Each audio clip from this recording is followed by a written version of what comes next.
Today, we're going to dive into a really powerful idea from Morgan Housel's book, The Psychology of Money. It's from his very first chapter, called No One's Crazy. And trust me, this is a concept that's going to totally change how you look at your own financial choices. And, just as important, the choices everyone else makes too. So here it is. People do crazy things with money, but no one is actually crazy. It sounds like a total contradiction, right? I mean, we see people making what look like horrible money decisions all the time. But Housel's big idea is that every single one of those decisions made perfect sense to the person making it at that moment. It's not that people aren't smart, it's that we're all seeing the world through a completely different lens. And to really drive this point home, Housel tells these two incredible real-life stories. They show us, plain and simple, that when it comes to your money, how you behave is way, way more important than what you know. So, first up, let's meet the genius executive.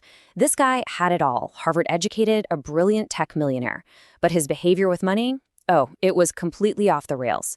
We're talking carrying around huge stacks of cash, and get this, literally throwing gold coins into the ocean just for kicks. I mean, this is a guy who absolutely should have known better, right? Well, as you can probably guess, that kind of lifestyle, it doesn't last. The genius went completely broke.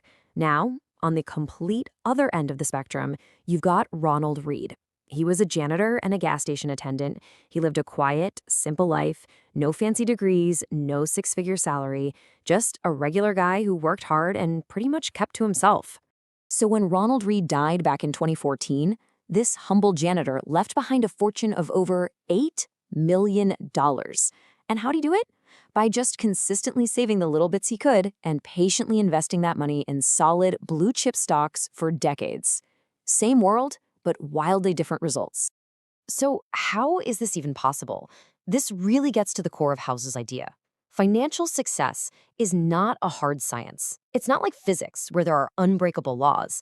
It's a soft skill, where how you behave matters so much more than what you can plug into a spreadsheet. Okay, so what's really going on here? Why do we all act so differently with money? Well, it turns out each and every one of us has our own unique money story that's been written by our own personal journey. Just think about it for a second. If you grew up when inflation was soaring, you're going to look at debt and spending totally differently than someone who grew up during a huge stock market boom. If you were raised in poverty, your idea of risk is going to be fundamentally different from someone who was raised with wealth. You can have two people who are equally smart look at the very same stock or investment and come to opposite conclusions. And it's not because one is wrong, it's because they've lived different lives. Let's try to put some numbers to this, because this part is just wild. Housel points out that your own personal experiences with money make up a teeny tiny, basically 0.000, you get the idea, percent of everything that's ever happened in the world economy. It's like one single grain of sand on a massive beach. And this is the absolute kicker. That tiny little sliver of your own personal history, it accounts for roughly 80% of how you think the entire world works. That small, biased sample from your own life dictates most of your financial worldview. And that is why a decision that seems totally crazy to you can feel 100% logical to someone else. And to make things even more complicated, there's another crucial piece to this puzzle. We are all, and I mean all of us, playing a financial game that is incredibly new. We kind of act like the rules of money have been set in stone for centuries, but they really haven't. Okay, think about this for a second. From a purely rational, spreadsheet point of view, buying a lottery ticket is a terrible financial decision. The odds are just astronomically bad. So why do so many people do it, especially people who have the least amount of money to spare? Are they just being crazy? No. Housel argues that if you look deeper, they're not really just buying a piece of paper. For someone who's struggling, where a life-changing opportunity feels completely impossible, that ticket isn't a financial calculation. It's the purchase of hope. It's buying the dream of a different life. And from that emotional perspective, it's not so crazy after all. And you know, the concepts we just take for granted are shockingly new. The whole idea of retirement for the average person, that's really a post-World War II thing. And the 401k, which is the main way millions of people save for retirement, that was only invented in 1978. We're all just figuring this stuff out as we go. We're basically the first few generations to even play this game.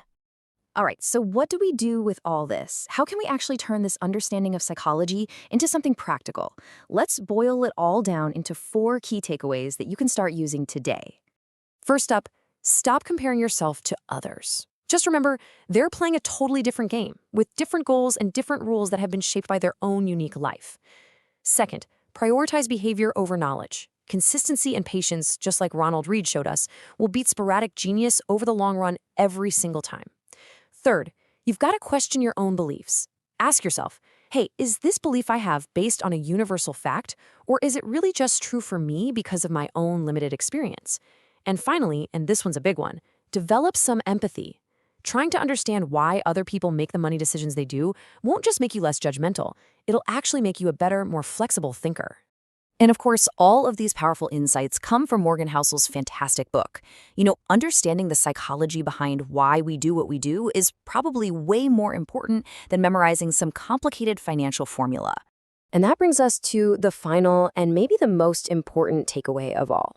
Don't try to be coldly, perfectly rational with your money. Instead, just aim to be reasonable. A reasonable plan that you can actually stick with is always, always going to beat a perfectly rational plan that you ditch the second things get a little tough. Because, as Housel reminds us, money isn't really about numbers, it's about people.